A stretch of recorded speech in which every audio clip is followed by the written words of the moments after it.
자, 여러분, 앞 시간에 이어서 17번 문제입니다. 17번. 만 18세 갑이 법정 대리인 동의 없이 단독으로 할 수 있는 행위가 아닌 것은 했는데요. 1번. 갑이 타인의 대리인으로 체결하는 부동산 매매 계약. 자, 미성년자도 타인의 대리인이 될 수 있다. 대리인 자격으로서 매매 계약을 체결했다. 그대로 유효한 행위가 되는 것이죠. 그 다음 2번. 갑이 미성년자가 유효한 금전대차에서의 변제 수령. 여러분, 변제를 수령하는 것은 미성년자가 상대방에 대해서 갖고 있는 채권 하나가 소멸하는 겁니다. 그렇죠. 반대로 권리가 없어지는 거죠. 그래서 이것은 법정 대리인의 동의가 필요합니다. 그래서 2번이 정답입니다. 동의 없이 단독으로 할 수 있는 행위 아닙니다. 그러니까 그 말인즉슨 동의가 필요하다는 거죠. 그래서 변제 수령은 채권 소멸 사유가 되니까. 자, 그다음 3번. 갑이 법정 대리인의 동의 없이 체결한 오토바이 매매 계약에 대한 취소. 취소는 여러분 미성년자 직접 할 수 있죠? 단독으로 할 수 있습니다. 4번. 갑이 근무하는 사업장에서 임금 청구. 예, 미성년자 임금 청구. 근로계약 체결 단독으로 할 수 있습니다. 5번. 갑이 자신의 재산에 대해서 하는 유언. 미성년자라더라도 만 17세에 달한 때는 의사 등록이 있다는 것을 전제로 유언을 할 수 있죠. 근데 설문이 만 18세니까 17세 이상 되죠? 가능합니다. 자, 2번 정답입니다. 18번. 갑이 탄 비행기가 2006년 6월 7일 추락하여 2010년 4월 12일 법원에 갑의 실종 선고가 청구되었고 2011년 2월 13일 실종 선고가 내려졌다. 다음 설명 중 옳은 것은? 자, 그렇다면 비행기가 추락한 경우에는 자, 항공기 실종, 특별 실종이죠. 자, 추락한 때로부터 1년입니다. 사망으로 간주되는 시점이. 따라서 2006년 6월 7일 추락이니까 2007년 6월 7일 24시로 사망으로 간주가 되죠. 자, 1번 틀렸습니다. 갑은 2011년 2월 13일 사망으로 본다. 이건 언제입니까? 실종 선고 내려진 시점이죠. 실종 선고 내려진 그 시점이 사망 것으로 간주된 시점이 아니라, 예? 보통 실종 같으면 행방불명된 때로부터 5년, 특별 실종 같으면 역시 항공기면 추락한 때로부터 1년, 선박은 침몰한 날로부터 1년, 지진, 해일과 같은 위난 실종은 종료한 날로부터 1년, 전쟁 실종은 종지한 때로부터 1년. 그렇죠? 자, 그 다음에 2번. 갑에게 선순위 상속인이 있는 경우 특별한 사정이 없는 한 후순위 상속인은 갑의 실종 선고를 청구할 수 없다. 그렇죠? 정답입니다. 네. 갑에게 선순위 상속인이 있을 때는 후순위 상속인은 청구할 수 없다. 3번. 실종 선고는 갑의 사법상 법률관계뿐 아니라 공법상 법률관계에도 효과를 미친다. 틀렸습니다. 실종 선고는 사법적 법률관계만을 종료케 할 뿐이지 공법상의 법률관계는 영향을 미치지 않습니다. 그러니까 범죄 성립 여부인지 형사상, 형법상 범죄 성립, 그 다음에 뭐 선거법상의 뭐 선거권, 비선거권 이런 것은 전혀 미치지 않습니다. 4번. 갑이 살아 돌아온 사실만으로 갑에 대한 실종 선고는 효력을 상실한다? 아닙니다. 뭐가 돼야 됩니까? 실종 선고는 간주주의를 취하니까 사망으로 간주된다는 간주주의를 취하고 있으니까 살아 돌아왔다면 실종 선고 취소 절차가 필요하죠. 그래서 살아 돌아온 사실만으로 효력을 상실한다는 것은 당연히 틀린 표현이죠. 5번. 갑의 실종 선고가 취소되면 실종 선고를 직접 원인으로 하여 재산을 취득한 자가 악인 경우에는 받은 이익이 현존하는 한도에서 반환할 의무가 있다. 이건 여러분 선인 경우죠. 선인 경우고 악인 경우에는 어떻게 됩니까? 받은 이익의 이자에 손해가 있으면 손해배상까지 해야 되죠. 옳은 것은 2번이었습니다. 자, 그 다음에 19번 문제입니다. X부동산을 소유한 갑은 재산관리인을 선임하지 않고 장기간 해외 출장을 떠났다. 자, 옳은 것은? 하고 물었습니다. 1번. 법원은 직권으로 X부동산의 관리에 필요한 처분을 명하여야 한다. 재산관리인을 선임하지 않고 갑이 장기간 해외 출장을 떠났다 했는데요. 법원은 직권으로가 아니고 자, 이해관계인 또는 검사 청구에 의해서 재산관리인, 선임 결정 등의 처분을 명해야 한다. 그렇죠? 그러니까 직권이 아니라 이해관계인 또는 검사 청구. 그 다음 2번. 갑의 채권자의 청구에 의해서 법원이 선임한 재산관리는 갑의 임의대리인이 아니라 법정대리인이죠. 법원으로부터 선임된 재산관리는 법정대리인입니다. 3번 법원이 선임한 재산관리는 원칙적으로 법원의 허가 없이 X부동산을 처분할 수 있다. 틀렸습니다. 법원이 선임한 재산관리 일종의 법정대리인이고, 예? 부동산 처분을 하려면, 부재자 재산 처분하려면 법원의 허가를 받아야 한다죠. 하죠? 예. 4번. 갑의 재산관리인 이 갑을 위해 법원의 허가 없이 X 부동산을 처분했다면 그 후 법원의 허가를 얻더라도 그 처분은 효력이 없다 했는데, 처분 당시에는 허가를 받지 않고 허가 없이 처분했다 하더라도 그 이후에 법원의 허가를 받으면 기왕에 했던 처분 행위에 대해서도 그 효력이 인정된다라고 판례가 그렇게 나왔었죠. 그죠? 예, 그렇습니다. 그래서 자, 처분 행위 당시에는 허가를 받지 않았다 하더라도 이후에 법원 허가를 받게 되면 그 허가는 기왕의 처분 행위에도 효력이 미친다라고 했습니다. 그러니까 4번 틀린 지문이죠. 4번도. 그다음 5번. 갑이 사망한 경우 재산관리는 그 사실을 확인하였더라도 법원에 의하여 재산관리인 선임 결정이 취소되지 않는 한 재산관리는 계속해서 X부동산을 관리할 수 있다. 어떻습니까? 맞습니다. 네, 맞습니다. 자, 일단 부재자가 사망 사실이 확인됐다 하더라도 법원에 의해서 재산관리인 선임 결정이 뭐가 돼야 한다? 취소돼야 됩니다. 취소되지 않은 한 재산관리는 여전히 그 부동산에 대해서 관리권을 잃지 않습니다. 5번이 옳고 정답입니다. 자, 그 다음에 20번. 다음은 기간에 관한 설명이다. 틀린 것은 1번. 민법의 기간에 관한 규정들은 공법관계도 적용된다. 맞죠? 네. 기간 계산에 관한 민법 규정은 널리 공법관계도 적용된다. 그 다음에 2번. 근로자의 평균 임금을 산정하여야 할 사유가 발생한 날 이전 3개월간의 기간에 있어서 그 사유가 발생한 날인 초일은 산입하지 않는다. 역시 초일 불산입의 원칙 적용한다. 3번. 2월 15일 13시로부터 1개월이라고 한다면 종료일은 3월 15일 24시가 된다. 네, 그렇습니다. 해당되는 날에 종료. 그렇죠? 2월은 일수가 짧다는 거. 그런 것은 여기서 고려 대상이 아니다. 그렇죠? 네, 월, 연 이렇게 따질 때는 일수의 장단은 길고 짧으면 문제 삼지 않는다. 그 다음에 4번. 1995년 5월 25일 오전 11시에 출생한 자는 2015년 5월 24일 24시에 성년이 된다. 이것은 종전에 만 20세를 성년으로 봤을 때 경우죠. 지금은 19세니까 2015년이 아니고 2014년 그리고 연령 계산은 초일을 산입하니까 5월 24일 24시 좋습니다. 자, 그러니까 2014년 5월 24일 24시 또는 5월 25일 오전 0시 이렇게 돼야 되겠죠. 자, 4번 틀리고 정답. 5번 기간의 초일이 공휴일이라 하더라도 그 기간은 초일부터 기산할 수 있다. 우리가 기간의 말일이 토요일 또는 공휴일에 해당될 때는 그 다음 날부로 만료한다는 것은 기간 말일이 토요일 또는 공휴일에 해당될 때 얘기죠. 이 규정이죠. 초일일 때는 이때는 상관없습니다. 21번 시효에 관한 설명 중 잘못된 것은 1번 소멸시효는 강행 규정이므로 좋습니다. 이를 배제, 연장, 가중, 단축, 감경할 수 없다. 틀렸고요. 단축, 경감은 가능합니다. 단축, 경감은 가능하다. 2번 시효이익은 미리 포기하지 못한다. 네.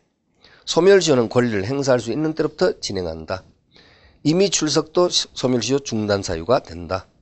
시효이익을 포기할 수 있는 자가 다수인 경우에는 1인의 포기는 다른 사람에게 영향을 미치지 아니한다. 네, 나머지는 다 틀림이 없습니다. 1번이 정답이죠. 네.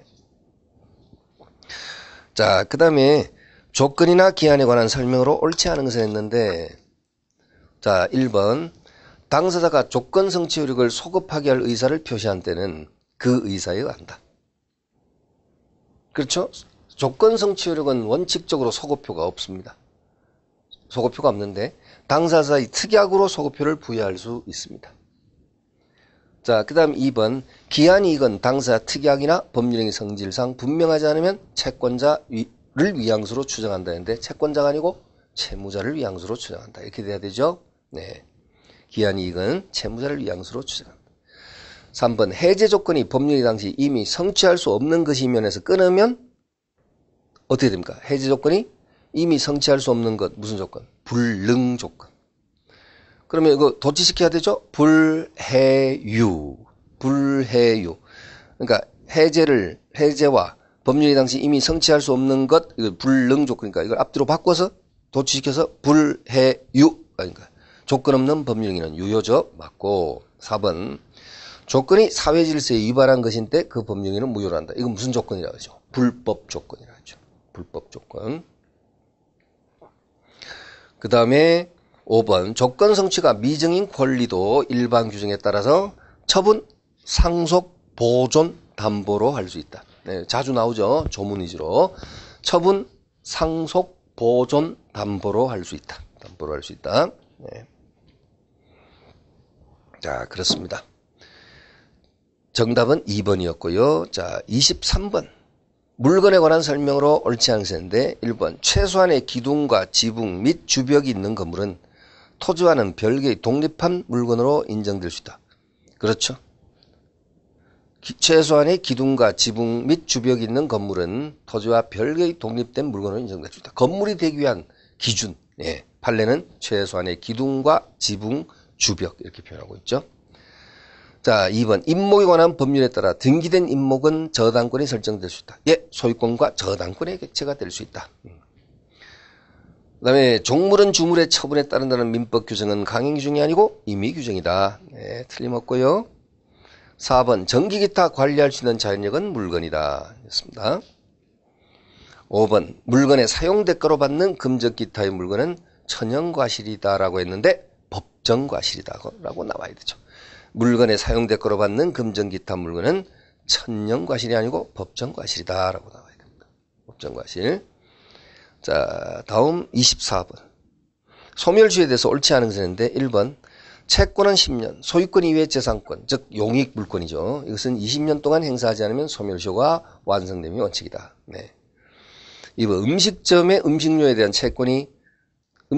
채권은 원래 몇 년이죠? 1년이죠. 의식주 관련 채권은 1년이죠. 판결에서 확정되면 그 소멸시효 기간은 10년으로 연장됩니다. 2번 틀리고 정답입니다. 3번 원본 채권이 시효로 소멸하면 변제의가 도래하지 아니한 이자 채권도 소멸한다. 네, 그렇습니다. 원본 채권이 주된 권리가 소멸시효, 그래서 소멸하면 종된 권리 따라서 소멸합니다. 원본 채권은 주된 권리, 이자 채권은 종된 권리 이렇게 보시면 되겠죠. 그 다음에 4번 부작위를 목적으로 한 채권은 위반행위를 한 때로부터 소멸시효가 진행된다. 위반행위 한 때로부터 소멸시효가 진행된다. 네. 그 다음에 5번 소멸시효익은 시효기간 완성 전에는 미리 포기할 수 없습니다. 시효 완성 전에는 미리 포기할 수 없다. 자, 여러분 소멸시효의 기산점에 대해서 여러분 핵심 교재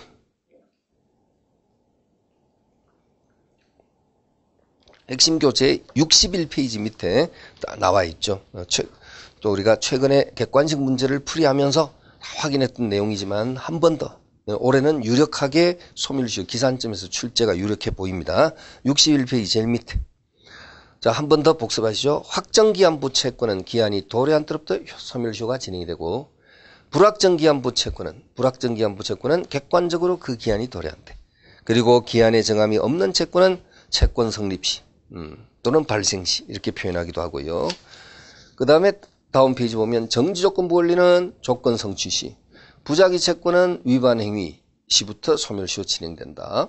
그리고 채무불이행으로 인한 손해배상은 채무불이행시. 그런데 이것은 구체적으로 채무불이행 사유 중에 이행불능을 낼 가능성이 높다 그랬죠. 그래서 이행불능에 따른 손해배상 청구는 이행불능시 이렇게 해주시면 되겠습니다. 그죠? 네. 자, 그 다음에 불법행위로 인한 손해배상 청구는 역시 불법행위시 또는 불법행위시로부터 10년이죠. 소멸시효가. 또는 손해 및 가해자를 안 날로부터 3년이죠. 그래서 손해 및 가해자를 안 때로부터는 3년, 불법행위시로부터는 10년. 그렇죠? 네, 그렇습니다. 자, 그래서 이와 같이 한번 확인했고요. 다시 문제로 돌아오시죠. 25번.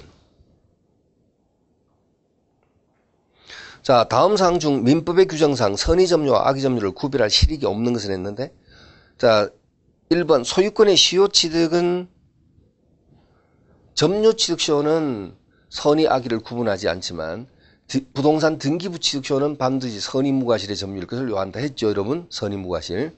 그래서 구별 실익이 있는 것이고, 그 다음에 2번 점유물의 멸실 훼손에 대한 점유자의 회복자에 대한 책임도 선의의 자주점자는 현존이 간도, 악의 점유자라든지 또는 선의이지만 타주점자는 손해 전부 배상 했죠. 그러니까 구별 실익이 있고, 그 다음에 3번에 점유자의 과실 수취권도 선의점자는 과실 수취권이 인정이 되지만 악의 점자는 과실 수취권이 없습니다. 그 다음에 4번 동산의 선의취득도 선의무과실의 취득이어야 됩니다. 동산의 선의취득, 그렇죠? 갑의 노트북을 을이 빌려서 점유하고 있다가 병한테 팔아버린다. 병이 소유권 취득하려면 선의무과실로 취득했어야 됩니다. 그러나 5번에 점유자의 필요비 및 유익비 상환청권, 즉 비용 상환청권은 선의 악의를 구분하지 않는다. 비용 상환청권은 선의 악의를 구분하지 않습니다. 네.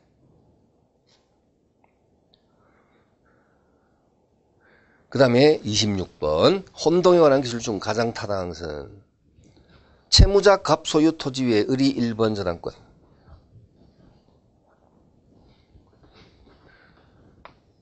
자, 갑 소유 토지 위에 을이 1번 저당권,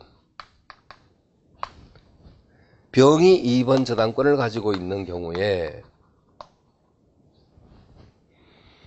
을이 갑 소유 토지를 양도받으면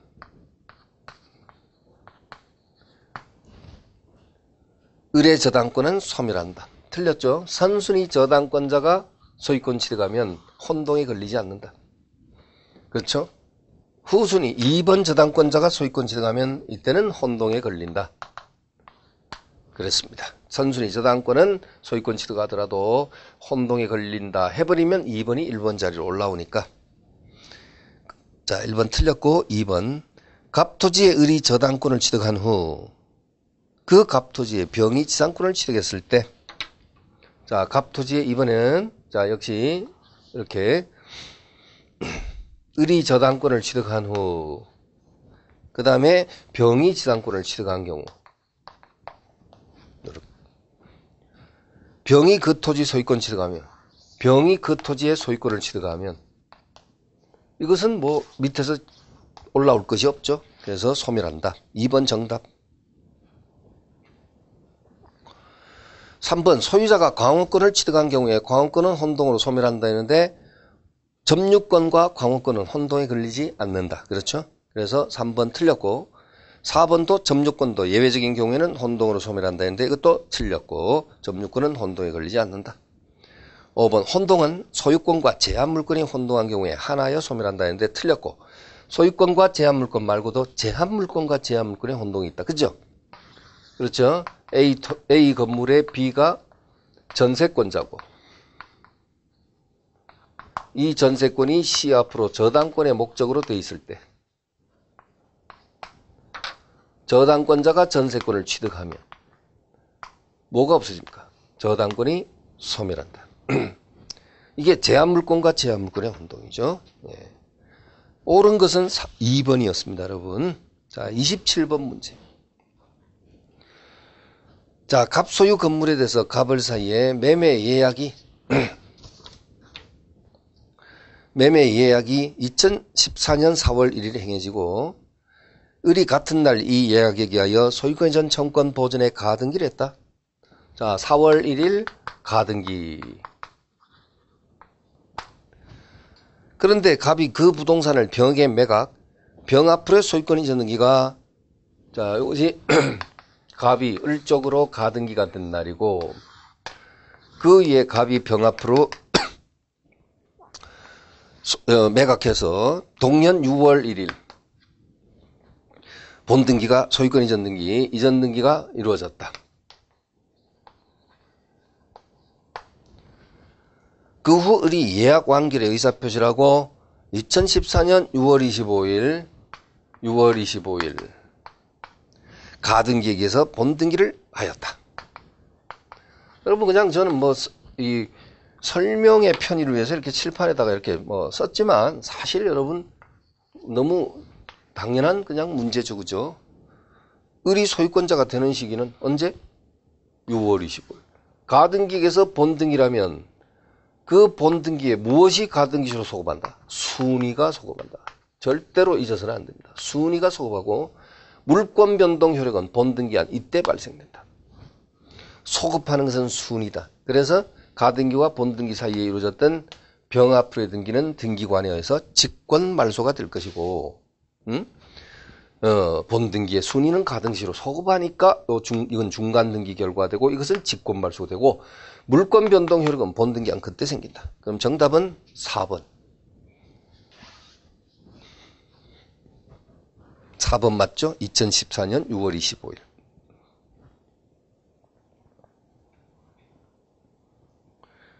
자, 공유에 관한 28번입니다. 공유에 관한 기술 중 틀린 것을 했습니다. 1번 공유물의 분할 청구는 법원에 할 수도 있다. 네, 일단 협의 분할이 원칙인데요. 협의 분할이 성립되지 않거나 협의할 수 없을 때는 당사자 청구해서 법원이 당사자 청구해서 당사자가 법원에다가 재판상 청구를 할 수 있습니다. 재판상 분할 청구할 수 있습니다. 재판상 분할로 갈 수 있다. 그죠? 그래서 1번 맞고 2번 공유자는 공유물의 분할을 청구할 수 있는 것이 원칙이고 당연하죠. 물론 불분할 특약을 맺을 수 있죠. 5년 범위 내에서. 3번 공유자는 지분은 균등항수로 추정한다. 공유자의 지분은 균등항수로 추정한다. 이렇게 돼야 되겠죠. 네. 등기하지 않으면 균등항수로 추정된다. 4번 공유자는 그 지분을 처분하자면 다른 공유자의 동의를 얻어야 한다. 지분 처분은 자유롭다. 지분 처분은 자유롭다. 지분 처분은 자유롭다. 다른 공유자의 동의를 요하지 않는다. 5번 공유물을 처분하자면 다른 공유자의 동의를 얻어야 한다. 공유물 전체를 처분하려면 다른 공유자 당연히 동의 받아야 되죠. 의사합치가 있어야 되죠. 전원 동의가 있어야 되죠. 그런데 공유 지분을 처분할 때는 다른 공유자의 동의를 받을 필요가 없다. 자유롭게 처분할 수 있다. 그래서 4번이 정답입니다. 4번이 정답이죠. 네. 자, 그 다음에 29번 문제입니다. 자, 법정상권에 관한 기술 중 틀린 것은 1. 대지와 건물이 동일 소유자에게 속하는 경우에 건물에 대해서만 전세권을 설정한 후 대지 소유자가 변경됐을 때는 전세권자가 법정상권을 취득하는 게 아니라 전세권 설정자가 취득한다 그랬죠. 전세권 설정자. 네.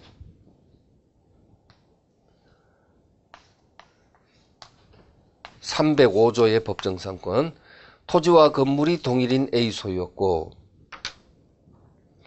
토지가 B 앞으로 저당권이 설정되고 건물이 C 앞으로 전세권이 설정됐을 때 그리고 저당권자 경매에서 토지 소유자가 갑으로 바뀌었을 때 자, 지상권을 취득한 것으로 보는 자는 누굽니까? A죠. 건물 소유자 A. C에 대한 관계에서는 전세권 설정자. 그렇죠? 예, 전세권자가 아니라 전세권 설정자가 지상권을 취득한 것으로 본다. 그래서 1번 틀리고 정답. 전세권자는이 아니라 전세권 설정자는 법정상권을 취득한다. 이렇게 돼야 되죠. 2번 저당물의 경매로 토지와 지상 건물이 다른 소유자에게 속하게 된 경우에 건물 소유자는 법정상권을 취득한다. 맞고 3번 임목의 경매 등으로 해서 토지와 임목이 다른 소유자에게 속하게 됐을 때 임목 소유자는 법정상권을 취득한다. 4번 토지와 건물이 동일한 소유자에게 속하였다가 건물이나 토지가 매매 등으로 인하여 소유자가 다르게 된 때는 건물 소유자는 관습법상의 법정상권을 취득한다. 맞습니다. 자, 관습법상 법정상권. 5번 이들 법정상권은 등기 없이도 성립하지만 이를 처분하려면 등기가 돼야 된다. 네, 이상 없죠? 1번 정답 되겠습니다. 자, 그 다음 30번 문제입니다. 전세권의 소멸사유에 관한 기술 중 옳지 않은 것은 1번 전세권의 존속기간을 약정하지 않은 경우에는 각 당사자는 언제든지 상대방에 대해서 전세권 소멸을 통고할 수 있고 상대방이 통고를 받은 날로부터 즉시가 아니라 6개월이 경과하면 전세권은 소멸한다.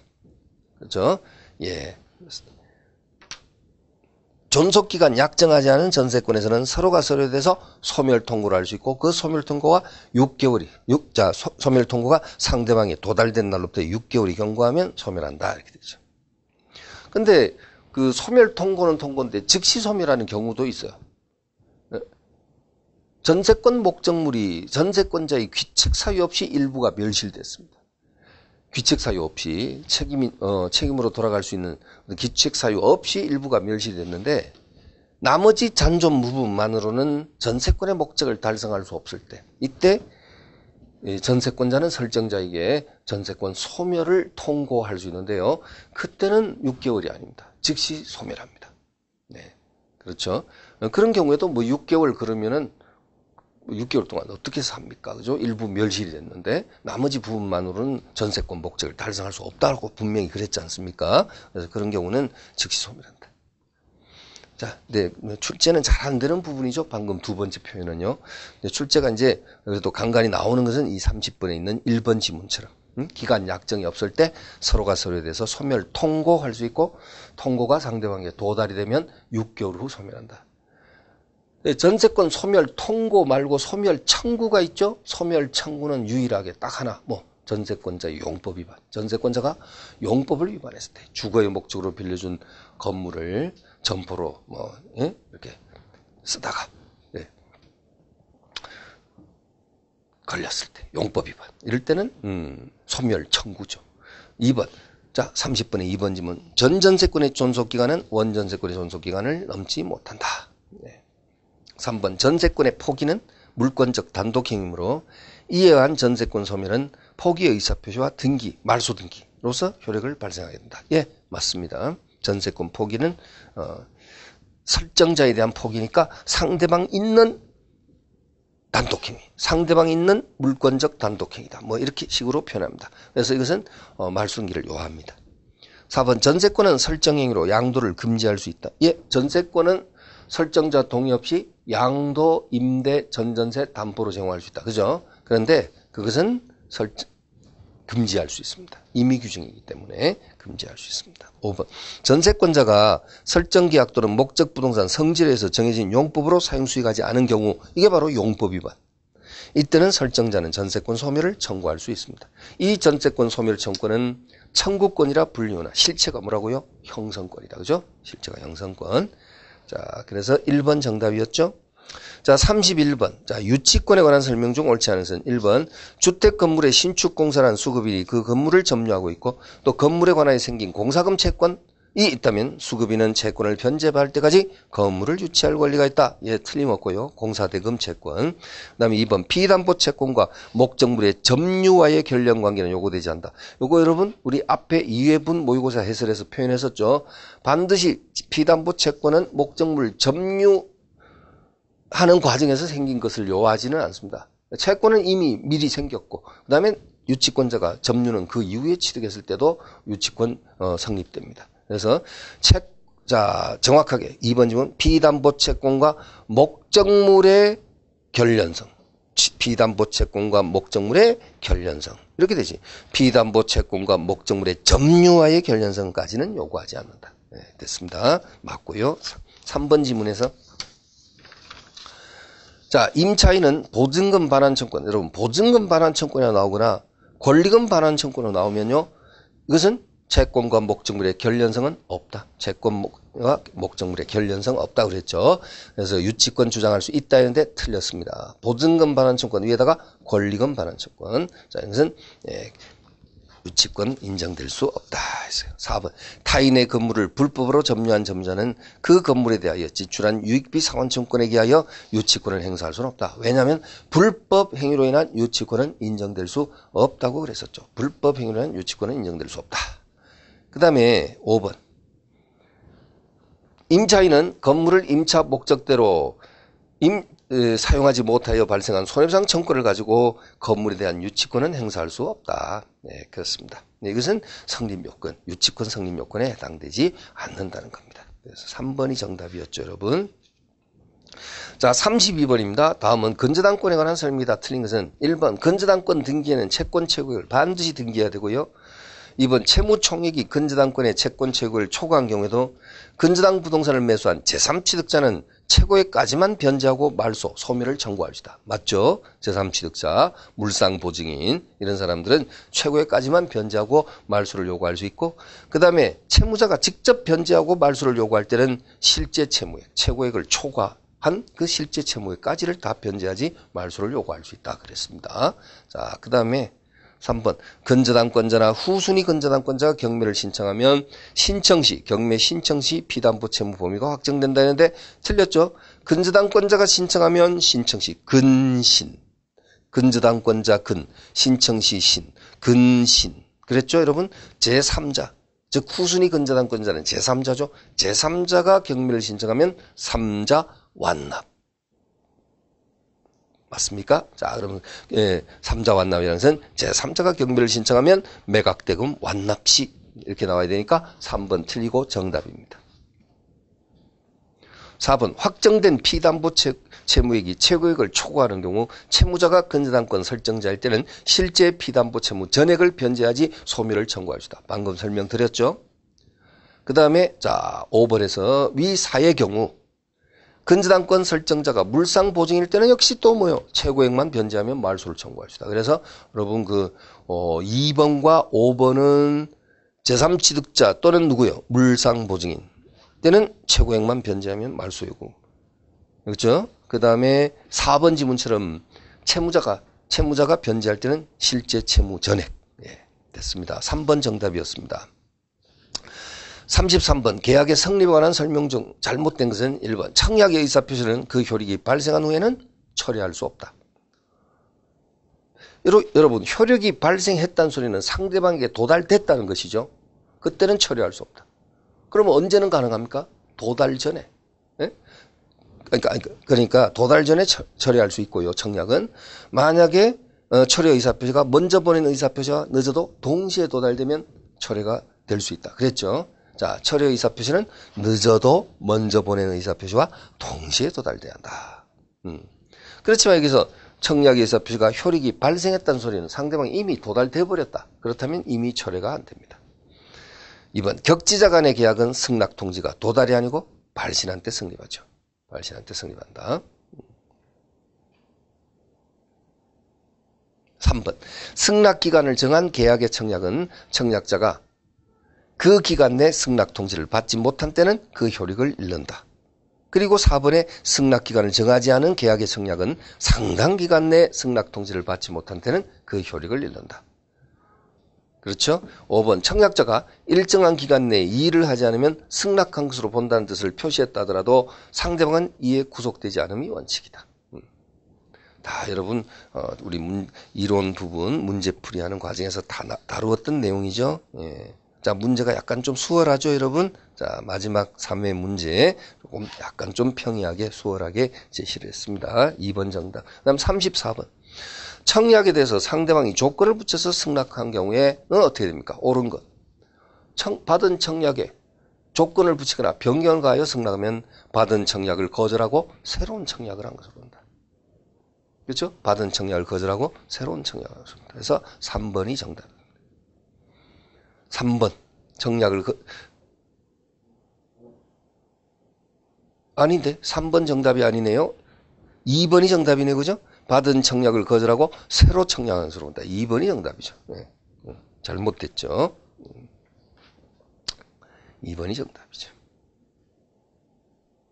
3번 잘못됐죠, 그죠? 청약을 승낙하고 다른 청약한 것으로 본다. 이게 아니고 받은 청약을 거절하고 새로운 청약을 한 것으로 본다. 35번. 다음 설명 중 옳지 않은 것은 1번 후발적 불능은 법령이 성립 후에 발생한 것이므로 당해 법령에는 유효한 것이고 다만 이행불능 또는 위험부담 문제를 난다. 여러분 원시적 불능은 당연 무효죠. 그런데 후발적 불능은 법령이 자체를 무효로는 하지 않고 이행불능 또는 위험부담 문제로 나눈다. 네. 2번 타인 소유 물건의 매매도 원칙적으로 유효하다. 그렇죠. 네. 3번 원시적 불능인 법령에는 무효이지만 계약청약상의 과실이 문제가 될 수 있습니다. 그렇죠? 계약청약상의 과실 문제를 낳을 수가 있다. 네. 자, 원시적 불능. 불능에서 원시적 불능일 때는 이미 불타버린 건물에 대한 매매 계약이 이루어졌다. 그러면 이미 불타버린 건물에 대한 매매 계약이 이루어졌을 때 매도인은 그 사실을 알았거나 알 수 있었어야 하고 악의과실. 그 다음에 매수인은 선임과 동시에 무과실일 때, 무과실.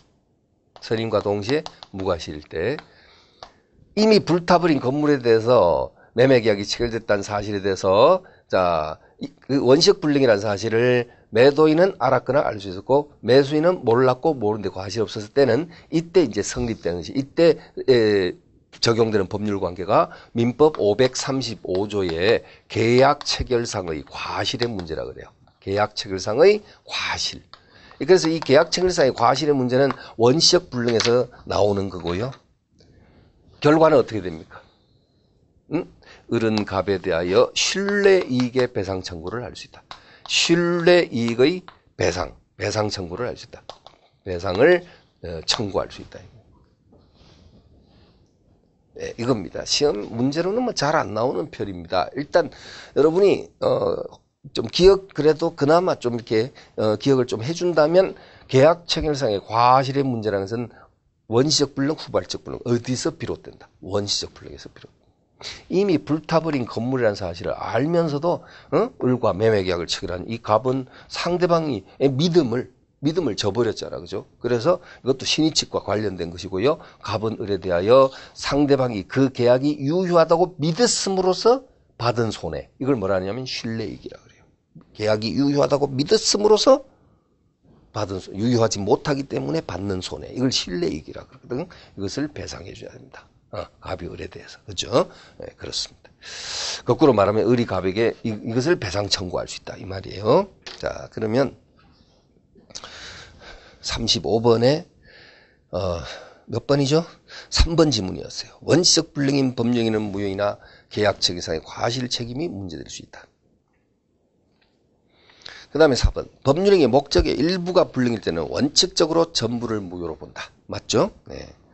5번. 불가항력이라는 손해를 계약 당사자 일방에게만 부담시키는 약정. 이게 뭘까요, 여러분? 끊으면. 위험 부담 문제입니다. 위험 부담의 특약. 네? 우리 민법은 무슨 주의를 취한다고요? 원칙적으로 채무자주의를 취한다. 그죠? 네. 근데 그것을 이제 채권자주의로 한다든지 불가항력이라는 손해를 계약 당사자 일방에게만 부담시키는 약정. 위험 부담 문제. 이것은 공서양속에 위반하기 때문에 무효이다는데 틀렸습니다. 예? 임의 규정으로서 채권자주의로 특약할 수도 있고요. 이거 103조 위반 아닙니다. 선풍기 위반 아닙니다. 5번 틀리고 정답입니다. 정답이죠. 자, 그다음 36번요. 갑은 그 소유 토지를 을에게 매각하기로 계약을 체결하고 그 토지의 매매 대금은 을이 병에게 바로 지급하도록 약정했다. 이게 뭡니까? 바로 제3자를 위한 계약. 그렇죠? 자, 갑이 뭐예요? 요약자. 을이 뭡니까? 낙약자. 그리고 병이 수익자. 자, 여러분 그림 한번 그려보십니까? 네? 네, 여백에다가죠. 요약자, 갑. 낙약자, 을. 수익자, 병. 갑이 을에게 토지를 넘기고 을은 대금을 갑한테 주는 게 아니라 병에게 직접 지급하기로 약속했다. 그죠? 요약자, 낙약자, 수익자. 자, 그러면 1번. 위 사례는 병을 위한 제3자를 위한 계약이다. 예, 틀림없고. 2번. 을의 착오로 갑과 을의 매매 계약이 취소되더라도 병은 선의3자로서 보호될 수 없다. 여러분, 비통착상하게 무효처는 선의3자에게 대항할 수 없다 할 때 그때 제3자는 요약자, 낙약자, 수익자 할 때 수익자는 그 제3자에는 해당되지 않습니다. 여기서 제3자를 위한 계약의 제3자는 맞지만 비통착상의 무효취소는 선의3자에게 대항할 수 없다 할 때 그때 제3자는 아닙니다. 얘가 뭐 선이다라 하더라도 보호되는 제3자 해당되지 않습니다. 맞고요. 2번 지문. 그 다음에 3번 수익의 의사표시를 하기 전에는 수익의 의사표시를 하기 전에는 갑과 을은 계약 내용을 변경할 수 있으나 수익의 의사표시로 제3자 권리가 일단 효력이 생긴 후에는 마음대로 변경하거나 소멸시키지 못한다. 예, 주의합니다. 그 다음에 4번. 병의 수익의 의사표시 후에는 을의 채무불이행이 있는 경우라도 갑은 병의 동의 없이는 매매계약을 해지할 수 없다. 틀렸습니다. 여러분. 병은 계약 당사자가 아니니까 얘 동의 받을 필요 전혀 없어요. 을이 만약에 채무불이행하면 병한테 제때 지급하지 않으면 갑은 계약을 뭐 할 수 있어요? 해지할 수 있습니다. 병의 동의 없이는 X. 이거 틀렸고. 동의 없이. 틀렸습니다. 네, 동의하고 관계 없습니다. 그 다음 5번. 갑이 을에게 토지의 소유권 이전기를 넘겨주지 않으면 을도 병에게 잔대금 지급을 거절할 수 있다. 등기를 넘겨주지 않으면 을도 병에게 잔금 지급 거절할 수 있다. 그렇죠? 예. 그래서 낙약자는 요약자에 대한 항변으로 수익자에게 대항할 수 있다. 이렇게 나오거든요. 지문이. 다시 낙약자는 요약자에 대한 항변을 가지고 수익자에게 대항할 수 있다. 이렇게 나올 수 있어요. 지금 이 지문하고 똑같은 내용이에요. 자, 4번 정답. 그 다음 37번. 매도인의 담보 책임에 관한 설명 중 틀린 것은 그럼 또 악의자이기도 인정되는 전해 일대 저해손 그것이 또 나올 수도 있어요. 자, 한번 보자고요. 1번. 종류로 지정된 매매 목적물의 하자가 발견된 경우 이게 바로 종류물 하자. 그렇죠? 예. 늘 얘기한 사과 한 상자 사서 배달시켰더니 개봉했더니 일부가 상해 있더라. 항상 그런 사례 연상하시면 되고요. 선의 무과실의 매수인은 하자 없는 물건을 청구할 수 있다. 여러분, 물건 하자에 대한 담보 책임에서의 매수인은 반드시 선의만 갖고는 안 되고 무과실까지 돼야 된다. 그죠? 매도인에게 책임 물으려면 선의 무과실까지 나와야 된다는 거 잊지 마시고. 자, 교재 그래도 자 124페이지 도표 있고요. 자, 위에 도표 124페이지.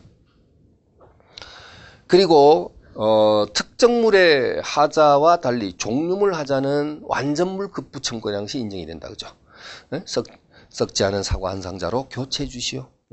다시 배달해 주세요. 라고 요구할 수 있겠죠. 그래서 이것을 완전물 급부 청구권이다. 그 다음에 2번. 건축을 목적으로 매매된 토지가 건축 허가를 받을 수 없어 건축이 불가능한 경우에는 이것은 목적물의 하자가 아니라 권리의 하자가 있는 것이다. 인데 거꾸로 표현했습니다.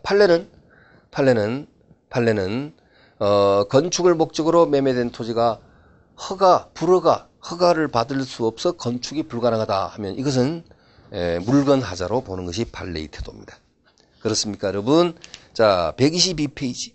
자, 핵심 교재. 방금 펴져 있는 그 함장 앞으로 122페이지. 그림 위에 277번 판례. 자, 역시 여러분 밑줄 딱 돼 있고 그렇죠. 건축을 목적으로 매매된 토지에 대해서 건축 허가를 받을 수 없어 건축이 불가능한 경우. 이것은 두 번째 줄에 키워드가 뭐냐? 매매 목적물 하자. 물건 하자다. 권리 하자가 아니라. 예.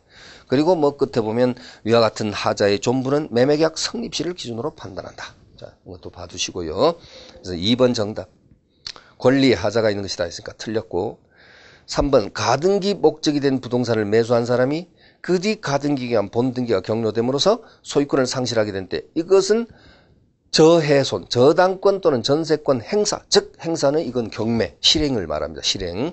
저당권이나 전세권의 실행으로 인한 담보 책임 규정이 그대로 준용된다. 맞죠? 그죠?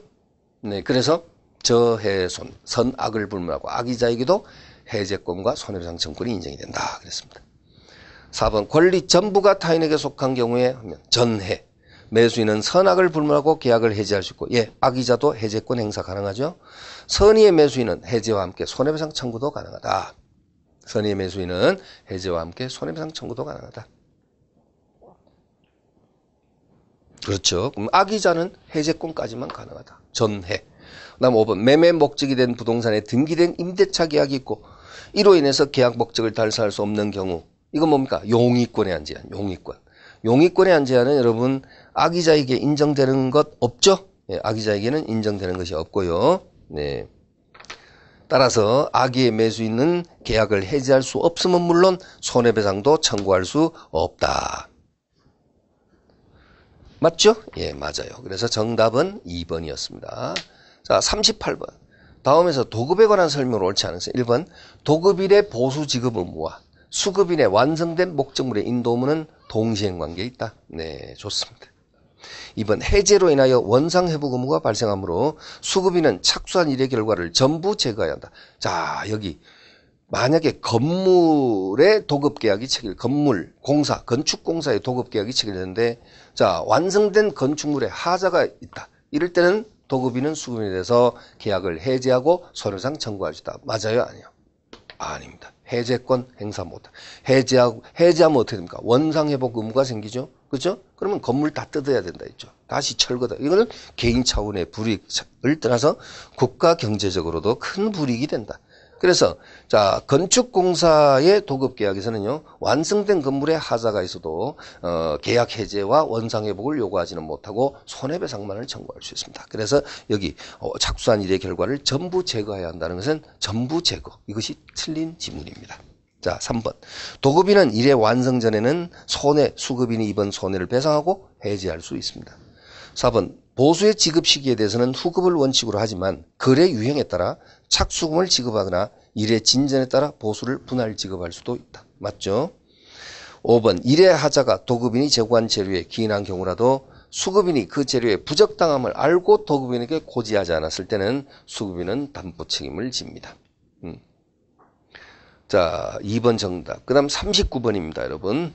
자 부당이득의 수익자에 대한 설명으로 잘못된 것을 했는데 1번 수익자가 그 받은 목적물을 반환할 수 없는 때는 가액을 반환해야 한다. 원칙적으로는 원물 반환이죠. 부당이득 반환 모습은 원칙적으로는 원물 반환. 근데 원물 반환할 수 없을 때는 가액 반환입니다. 2번 선의의 수익자는 받은 이익이 현존한 한도 내에서 반환할 책임이다. 잘 아시죠? 그 다음 3번 악의의 수익자는 받은 이익에 이자를 붙여 반환하고 손해 있으면 손해까지 배상해야 한다. 예, 틀림없습니다. 그 다음 4번 수익자가 이익을 받은 후 법률상 원인 없음을 안 때는 그때부터 악의 수익자로서 이익 반환 책임이 있다. 네. 네. 자, 수익자가 이익을 받은 후에 법률상 원인이 없다. 원인 없이 내가 받았다는 사실을 알았다면 그때부터 이제 악의 수익자로서의 반환 책임입니다. 5번. 선의의 수익자가 패소했을 때는 언제로부터 악의 수익자로 간주되죠? 판결이 확정된 때가 아니라 소재기시라 그랬습니다. 소재기시.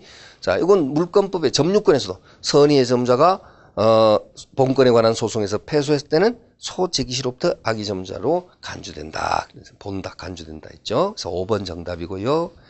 자, 여러분 마지막 40번 문제입니다. 자, 불법행위에 관한 설명 중 틀린 것은 1번 가해자의 고의과실은 원칙적으로 불법행위 성립을 주장하는 피해자가 입증해야 한다. 채무불피.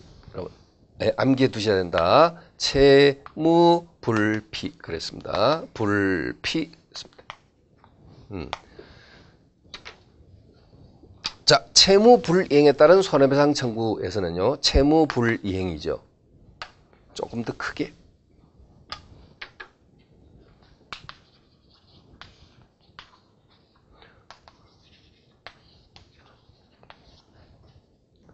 자, 채무불이행에 따른 손해배상 청구권에서는 자신에게 귀책 사유 없었다는 사실을 채무자가 증명해야 되고, 채무자가 증명하지 못하면 손해배상 책임져야 됩니다. 채무불이행에 따른 손해배상 책임, 그죠? 근데 여러분 이거 기억납니까? 금전 채무의 이행지체는 무과실 책임이 적용되니까 아예 채무자에게 자신에게 귀책 사유 없음 증명하더라도 이건 소용이 없다.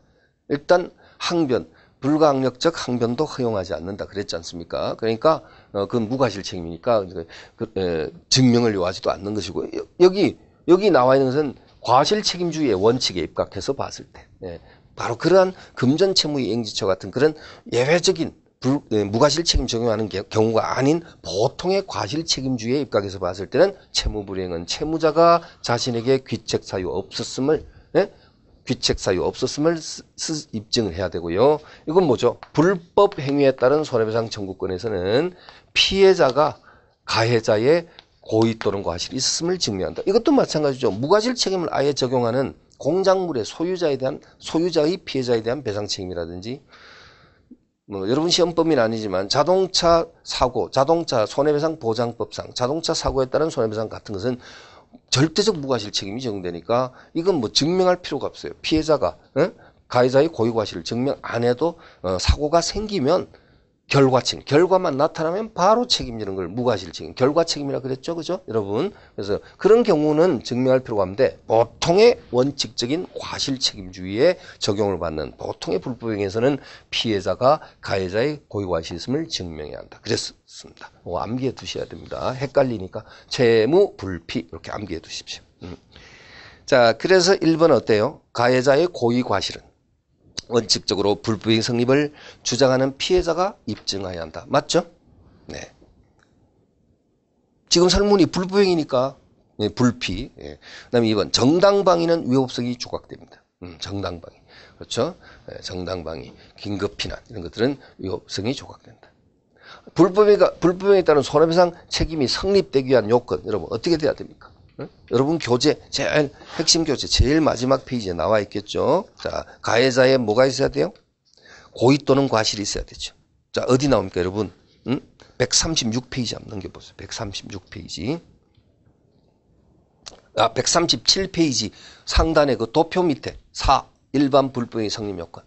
불법행위가 성립되기 위해서는 가해자의 고의 또는 과실이 있어야 되고, 2번 피해자에게 손해가 발생돼야 되고, 그리고 3번 가해자에게 책임 능력이 있어야 되고, 4번 가해행위가 위법할 것, 위법성이 있어야 한다.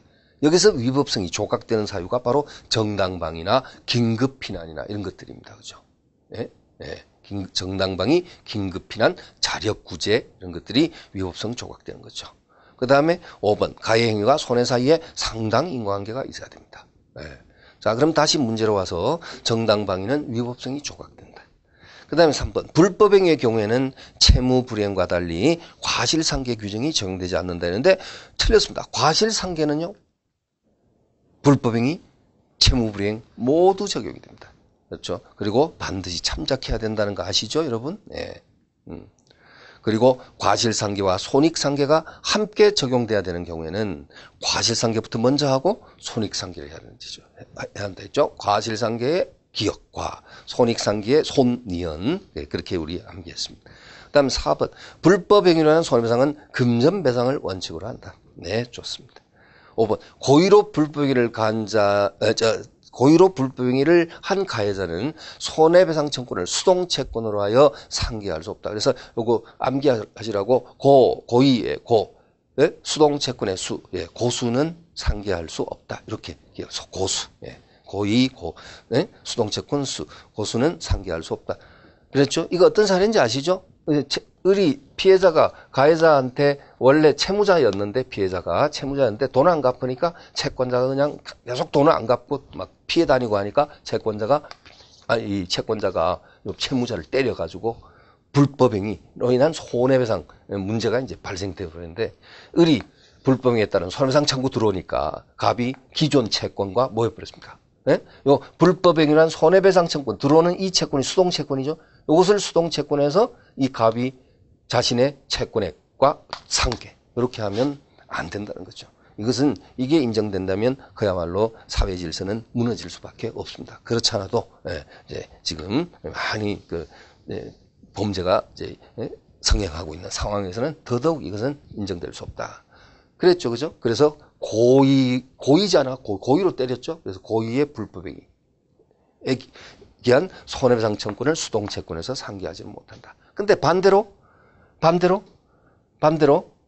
갑을 상대로 해서 자신의 불법에 따른 손해배상 청구하고 자신이 갚아야 될 채무하고 상기하는 것은 무방하겠죠. 그렇죠? 네, 그렇습니다. 그리고 고의라고 했으니까 혹시 과실로 하고 나면 그건 또 틀리는 겁니다. 그래서 고의의 수동채권의 수 해서 고수는 상기할 수 없다. 이렇게 암기해두는 게 아마 편하실 겁니다. 됐죠? 그래서 3번이 지금 틀리고 정답입니다. 자, 여러분. 자, 이렇게 해서, 마지막 시간에 그 모의고사 해설은 조금 길게 여러분 시간이 좀 이렇게 할애를 했습니다만은, 그대로 쭉 연결해서 해설을 하였습니다. 자, 일단 여러분, 우리가 기본 강의 때부터 그 다음에 객관식 문제풀이 그 다음에 동영 모의고사 해설까지 해서 여러분 모든 과정이 이제 끝나게 되었는데 일단 여러분 우리가 문제풀이 특히 이 객관식 이제 여러분 남은 기간 동안에 핵심 교재와 그 다음에 객관식 문제집에서 풀었던 체크된 문제 풀면서 특히 좀 중요하다고 강조됐던 부분 이런 부분들을 그대로 여러분이 반복 숙지를 이해를 좀 해주시고 또 시험에 대비하기 위해서 다시 여러분 회독을 반복해 주시기 바랍니다.